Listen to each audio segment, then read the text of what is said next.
In my part, I will talk about the introduction for electrochromic materials. I'll give an example about it, and I will talk about our progress so far. Jack will mention the interview we conducted yesterday with the Professor Leon, and Harrison will mention what our next steps, and what improvements we made so far. So, as you may wonder, what electrochromic materials is. Electrochromic materials is a phenomenon of changing the color of material when voltage is applied. For example, if you at your home, you may use like a smart windows produced from electrochromic materials. So, for example, in the summer, when in a hot weather, when the sun hits on the glass,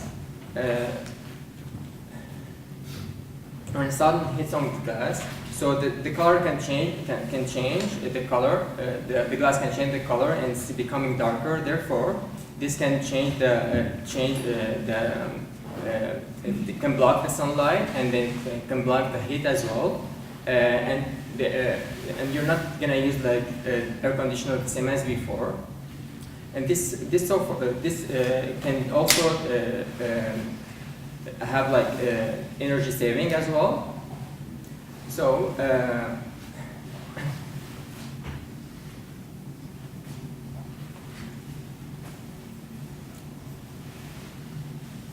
okay, so I'll let Jack talk about the interview we conducted yesterday in more details.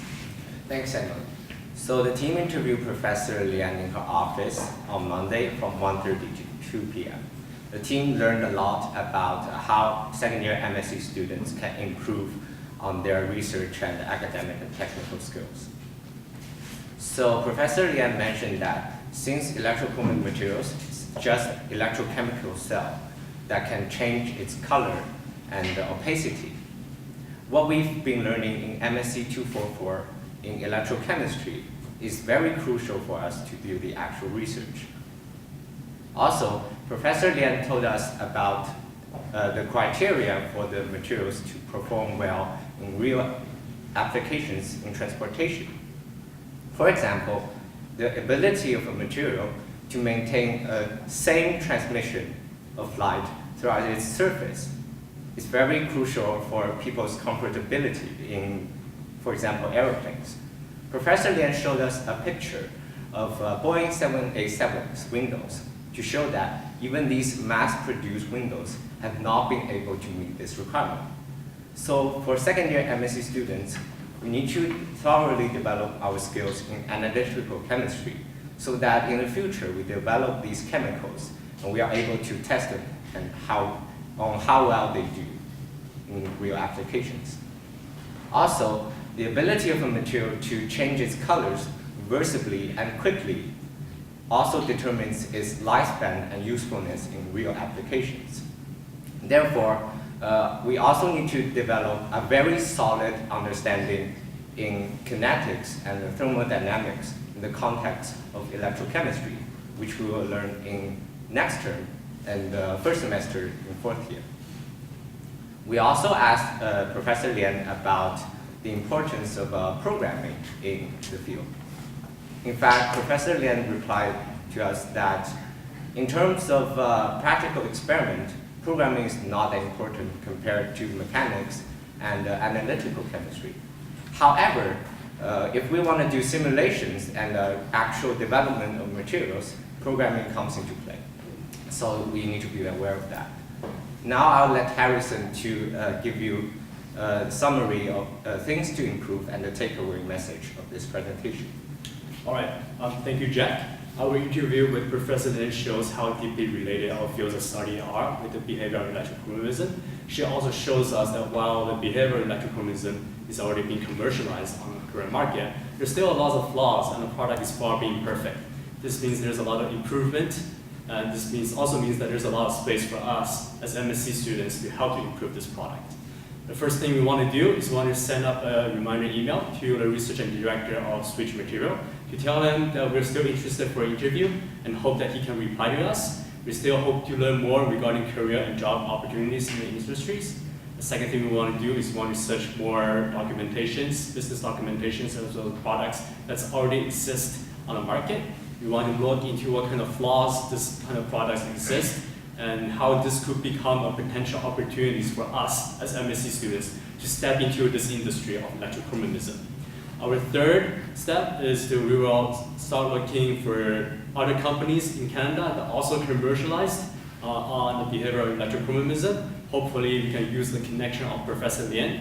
We still want to learn more about the industry in general, and we still want to find out more about the industry. Other than searching for documentations as well as business, we still want to look at some opportunities that are presented on campus that will be useful for us. Specifically, we want to see what kind of research opportunities that is provided on the campus that will help us to gain some relevant information as well as experience regarding this kind of behavior. Second of all, we want to see what kind of electives as well as workshops the university will provide for us to master essential software and instrumentations that will be used in the current industry for electrochromism. Our interview with Professor Lian shows us a lot of technical and academic knowledge. However, we're still looking more knowledge regarding career planning as well as job opportunities. From our first practice interview, we realized from our first IOP, we realized that we stuttered a lot. This is because we're not really familiarized with our script. One of us also is only making eye contact with only half of the room. This time we make sure that we're making eye contact with the entire room. Okay, question. So, other than research and transportation, are there any other applications these materials have in industry? I will answer your question. So in fact, yes. For example, in architecture, you sometimes have a lot of intense sunlight in the afternoon. So in this case, you actually also want the windows to be able to only limit a certain amount of sunlight to enter into the room. But in this case, the architectural applications of the materials requires a much larger surface than the ones used in transportation. So it requires a larger power supply. So the change of the size of the power supply and other accessories also alters the technologies invested. So for us, we are mainly focusing on the transportation because it's more portable and something more manageable for us. Any more questions? So if you guys don't get the interview with the other company, what are your plans for figuring out what kind of jobs and career opportunities there are in the field? In fact, we've searched switch materials and it showed us 2 job positions in September. For example, one is lab analyst. Basically, you are doing experiments in the lab to test the actual electrochromic compounds based on certain criteria to see how well it works. Also, there's the one in the development section, which requires a background in chemistry. However, from our analysis, materials engineering actually suits the job better because we not only know analytical chemistry, but also the materials engineering and the optimization of materials. So these are the job opportunities we've known so far. And they actually, additionally, they offer co-op opportunities, especially for the people in West Coast. But for us, there's also other similar opportunities. Thank you.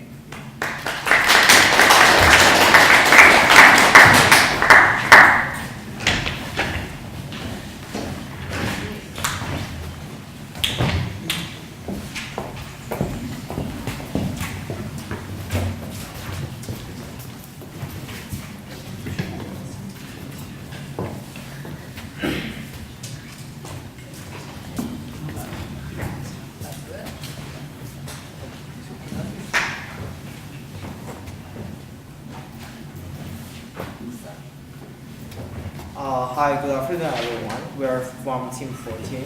My name is Tony, and these are my teammates, Frank and Tommy. So our project topic is sustainable plastics. The reason why we are researching on that is because so far plastic has caused a very severe problem globally, and we as engineers are responsible to make positive changes to the world. So based on our study, we found that the plastic industry is a linear economy, which means that it is a linear process from its manufacturing to the customer and to the disposal. And through that whole process, plastic is not being reused or recycled, but being dumped. So the report shows that there's over $80 billion of plastics being thrown out every year instead of being reused or recycled, and that impact the world both economically and environmentally. So there's also, as an example, there's also a term called plastic island, which is saying that all the wasted plastics end up being dumped into Pacific Ocean and form a Texas-sized island which is made of plastics. And our goal of this presentation is to get to people understand how severe the plastic has caused us problem, and we also want to explain how our interviewing company is trying to deal with that to mitigate this problem. And now my colleague Tommy is going to introduce our background and our future plans. Thanks, Tony. So, I'm just going to give a quick recap on what we talked about last week. The way the plastic industry is right now is completely not sustainable. Studies have shown that if things don't change, by 2050, there will be a 1-to-1 ratio of plastic to fish by weight in the oceans. So what Loop is trying to do is they're trying to turn the economy from a linear one to a more circular one through their process of upcycling, which means from taking low quality waste and then transforming it into high quality FDA-approved PET plastic.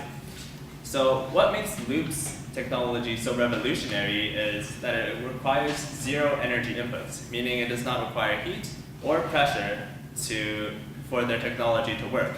So how it works is it breaks down the PET plastic into its basic monomers, DET and MEG, and then they purify it and then repolymerize it into high quality FDA-approved PET plastic that can be used for many applications such as food packaging, clothing, and anything that's PET plastic related.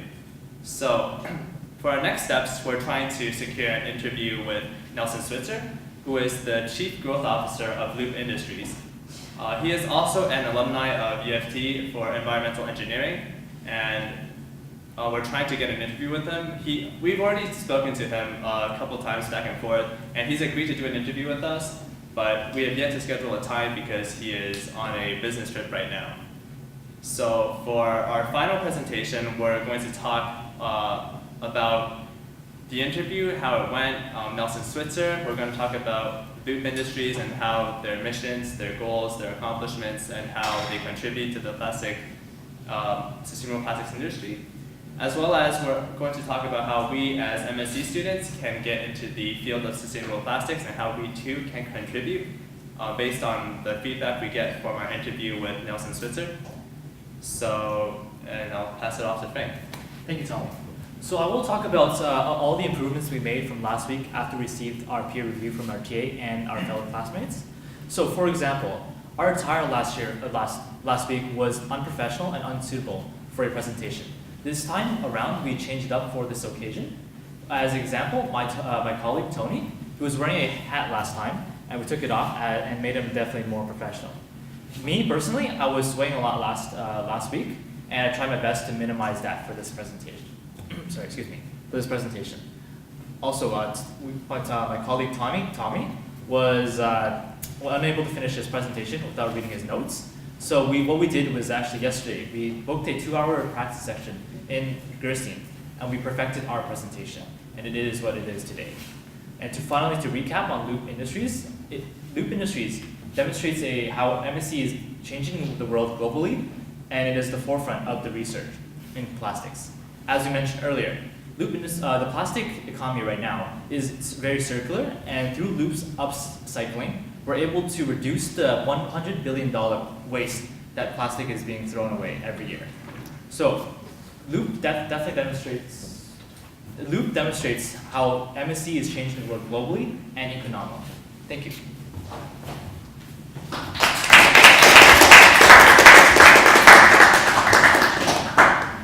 Question. So if the plastics are broken down using pressure or heat, how are they broken down? They're broken down using their patented technology, which involves chemicals. So they're treated with chemicals, and we're going to ask them about that in the interview to see if we can get a little bit more out of how they do it. Yep, Shahid. How environmentally friendly do you think loop industries are in their work? Unfortunately, we haven't talked to them yet. We don't know exactly how environmentally friendly they are, but from the work they're doing, they're definitely contributing to the environment, right? Reducing plastics. As you know, plastic pollution is definitely a big problem of this generation. So you mentioned something about environmental engineering and the product, what are you doing that's MSC related? So is it some kind of sub discipline for MSC or something, or what are the courses that relates to what they're doing right now, and what are the academic part that we should look at right now? I think we're going to get more on that through the interview. We haven't actually gotten the interview with Nelson Switzer yet, but we're going to ask him about how we can get into the field as well, and how we can get there. And also just a little add-on. I think MSC is they're MSC. I mean, this is ultimate structure of, let's say, a chemical or a material to basically make it how we want it. So, for example, Loop right now wants plastics that are definitely more sustainable. So they're using MSC techniques, crystallography and stuff we learned in 219 to change the structure. This way, it is more environmentally friendly. And MSC and environmental engineering doesn't have to one is sub-discipline of another. I think in this case they kind of coincide in between. So Thank you.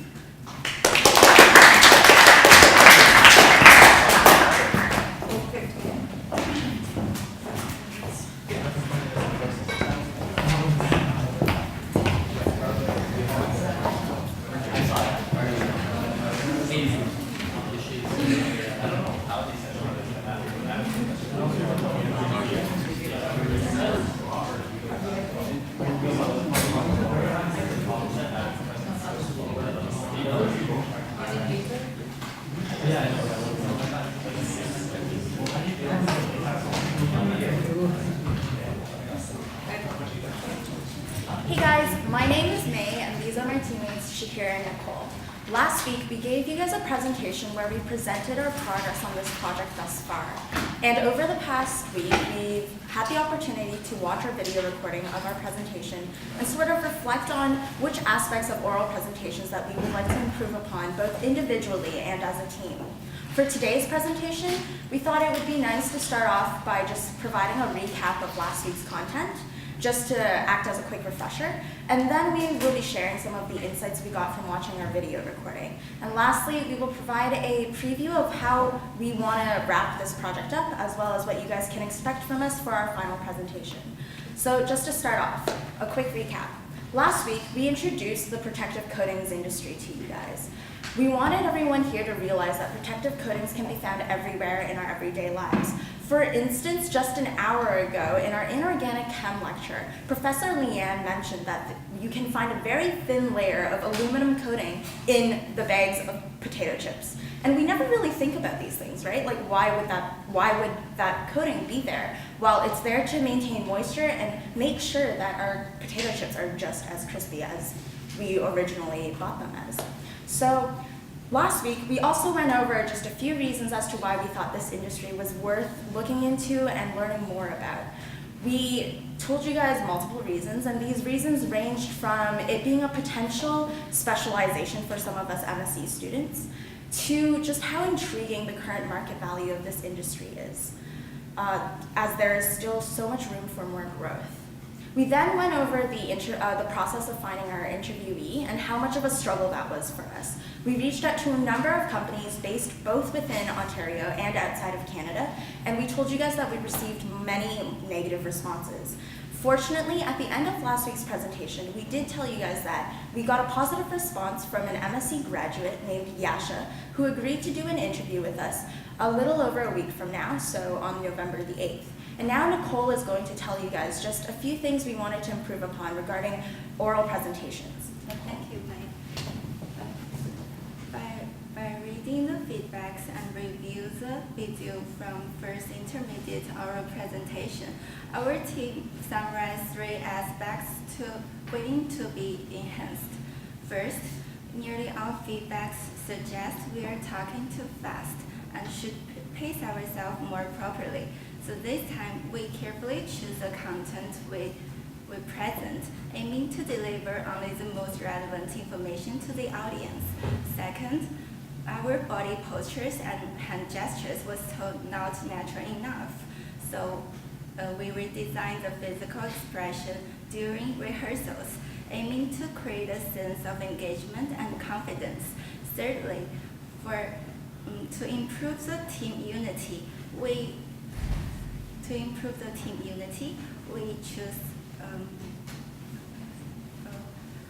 tune our volume and body language, and our body language. Individually, feedback suggests that May has sufficient eye contact with audience, but from time to time she gets distracted. To stay focused, she decided to reduce the overall body movement. She here felt he needs better and more gestures, so he had more expression during presenting. And I'm suggested not to memorize things, so I rehearse more to add my frequency and volume. Now she will continue to talk about our review and takeaway statement. Thank you, Nicole. Currently, we are approaching our interview deadline, which is on November the 8th at 6 p.m.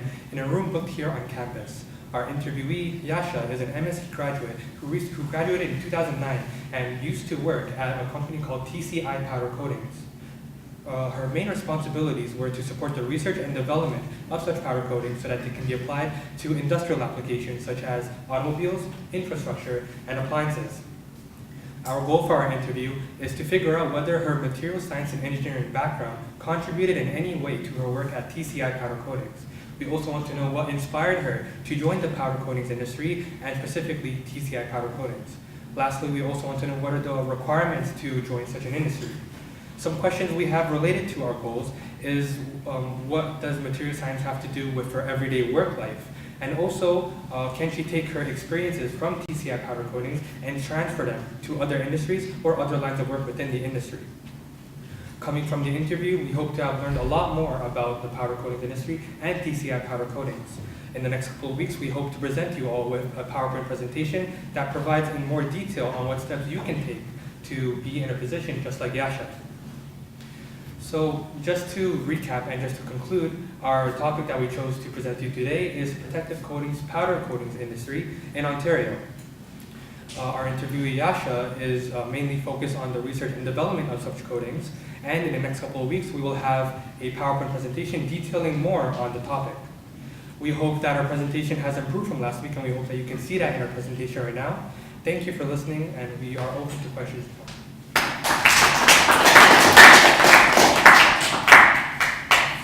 Question?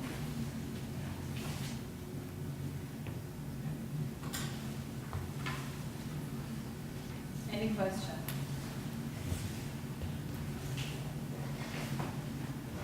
Team 14?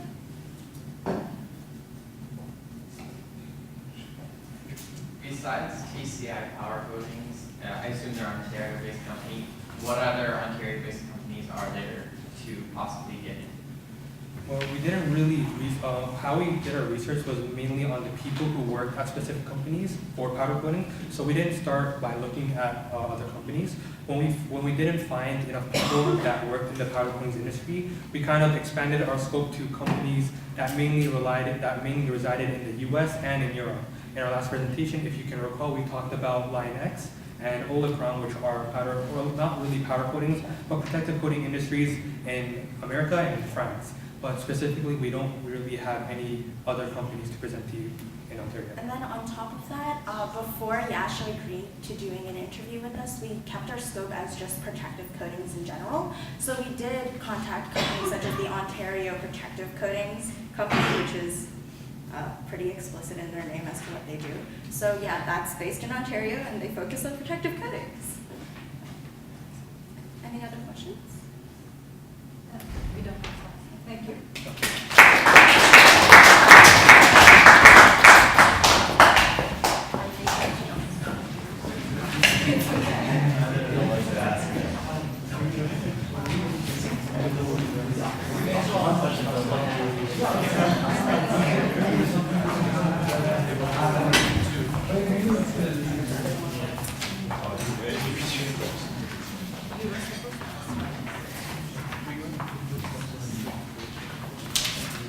Do you guys have extra paper?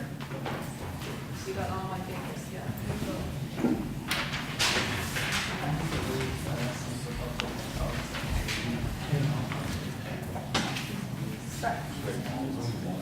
3.79 million. That's how many lab tests are conducted on animals in 2017 in the UK alone.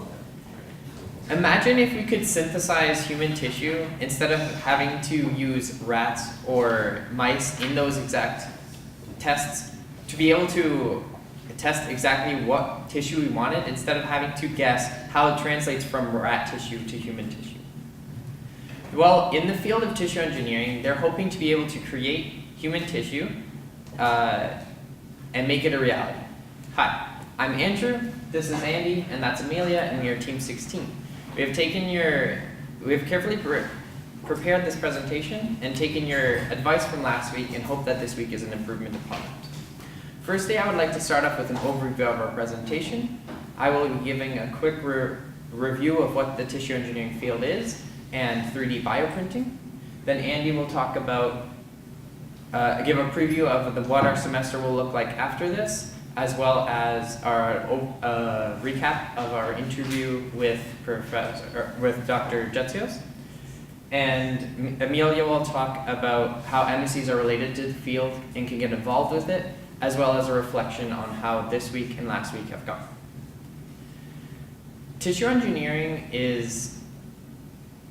combines biologically active molecules, scaffolds, and cells with the goal of maintaining, restoring, or improving damaged tissues and organs.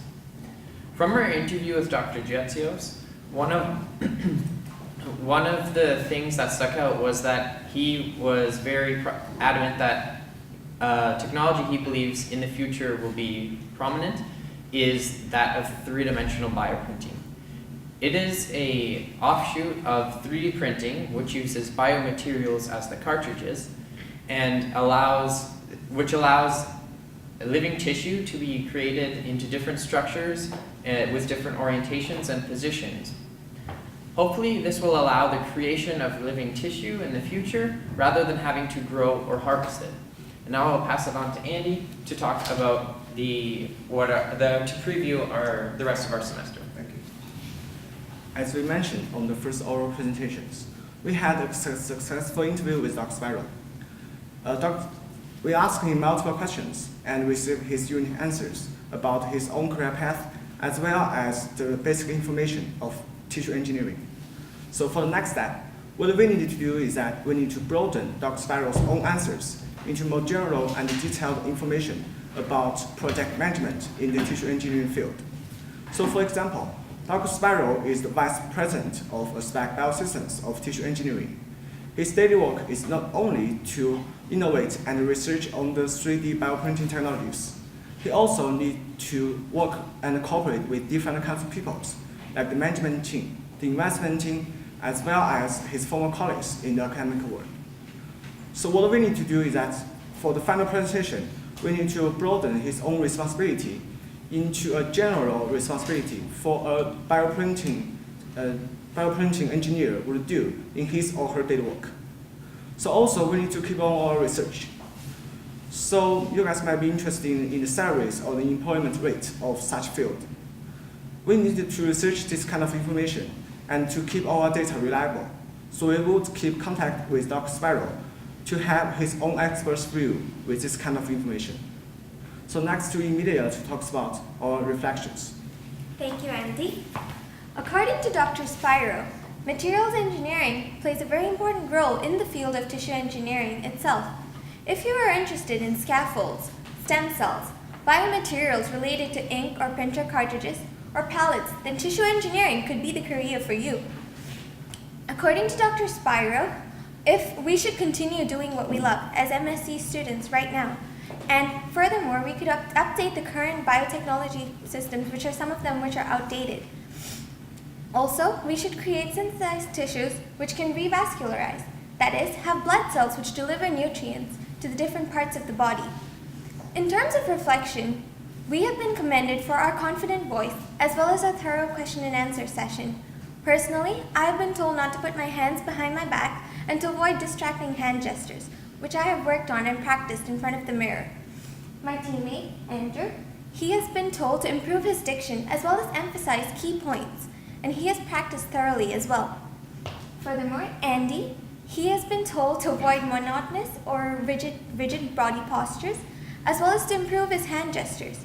And all three of us have come to a general consensus that we will adopt more conservative facial expressions, as well as work on our pace by timing ourselves in front of the mirror. We have practiced and hopefully it shone through in our presentation today. In conclusion, tissue engineering has tremendous potential and is an upcoming field that we could all be a part of. 3.79 million, that is a large number. Why not make it 0? In the future, we as tissue engineers can work on reducing that number of animal tests from 3.79 to a 0 within this upcoming field. Thank you. We are now open to questions.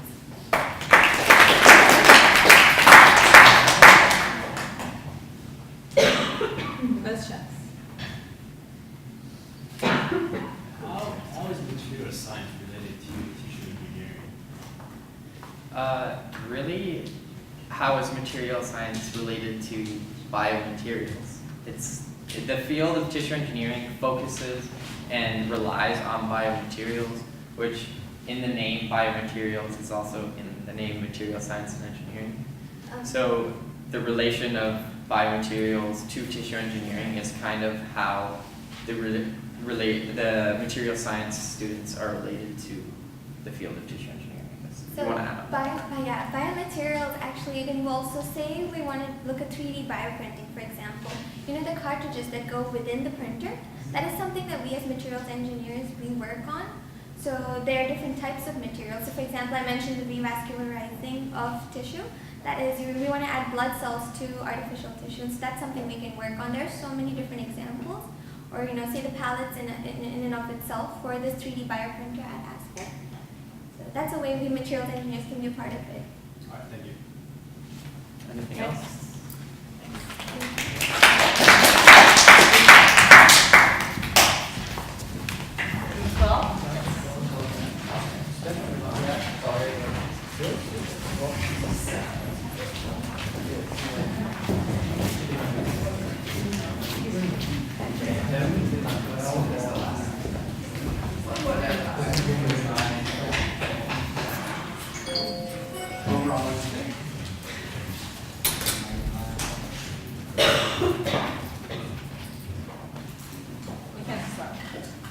Hi, we're group 12. My name is Brian, this is Gloria, and this is Kevin.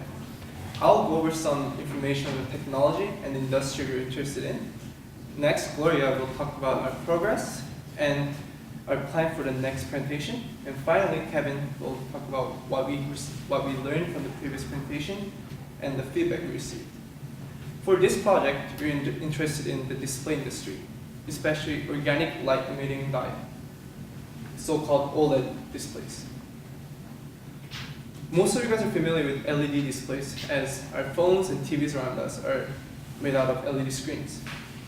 For LED, light emitting films are composed of semiconductors with heavy metals. If you replace the heavy metal with hydrocarbon chain materials, hence organic, and if you change some features underneath the screen, the display becomes OLED. But why is the industry focusing on OLED research? OLED outperforms LED in production cost, weight, flexibility, display quality, and response time. But OLED has one main flaw, which is the lifespan. In order to produce a white light for this OLED display, you need 3 lights: red, blue, and green. Yet the blue light in OLED display decays much quicker than the other 2 lights. Therefore, the main focus of the research is to extend the lifespan of the product. Now Gloria will go over, we'll talk about our interviewee and the end of term preview. Thank you. So as Brian said, we are interested in the organic light-emitting diode industry. So we are particularly interested in the Toronto-based company OTI Lumionics, and we have gotten an interview scheduled for Friday at 4 p.m. with Michael Hellander. So Dr. Hellander is the co-founder and president of OTI Lumionics, and he is a U of T alumni who has an undergraduate degree from engineering science and a PhD from the material science and engineering department.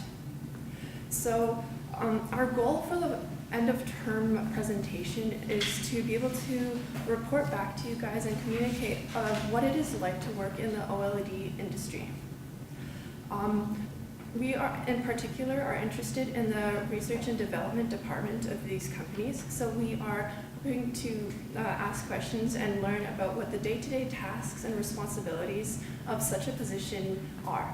We are also hoping to learn about how the OTI Lumionics in general works as a company, since it seems to be much more research-driven. We're also hoping to learn about the future of OLEDs, both of the industry and of the technology itself. Also, since we have this awesome opportunity to interview a co-founder and a president of a company, we are going to ask about what is it like to start a company in the tech industry, especially since I know some of you guys might be interested in, are curious about what it is to start a company, or might be planning to start one after you graduate. We're also going to ask about the tasks and responsibilities of a person in an operations position as well. So on top of all this that we are hoping to learn from the interview, we are planning to supply this information with our own research and to the current OLED work market by looking into current positions that are and postings and what the requirements and qualifications are for that, and comparing that to the skills and qualifications that us MSc graduates will develop, and what kind of, compare them to the type of courses that we can choose as well. So thank you for listening, and I will pass it on to Kevin to talk about what we have learned from our past presentations. Thank you, Gloria. Now I'm going to talk about the reflections we made during our intermediate oral presentation 1. From the opportunity for us to review our presentation recording, we find out that we don't have enough eye contact with the audience, as well that our body gestures are not related to what we're speaking. So like our hand movements are being more eradicated than like meaningful. Furthermore, we also received many reviews on our takeaway statements. It's not really related to the content we're saying, and we should improve to make a more powerful one. After reading all of the peer reviews and the instructor's review, I concluded that our presentation faults are coming from our confidence in presenting. If we can be more confident towards our presentation skills and our contents, we'll be less nervous, and we'll be able to focus on the little details more. To resolve those problems, we practice as a team twice before the actual presentation, and to boost our confidence more. At the same time, we want to direct the audience's attention towards the speaker. So like both of the team members will turn towards the speaker to redirect the audience attention to the speaker while they show interest towards his content. Now let Brian take away. Thank you, Kevin. So now we hope all of you guys have a basic idea of what OLED is and why the industry needs material scientists and engineers like us. As Gloria mentioned, we have our interview booked on Friday with Dr. Hollander, and we hope to share the results of it at the next presentation. Thank you for listening, and we're now for questions.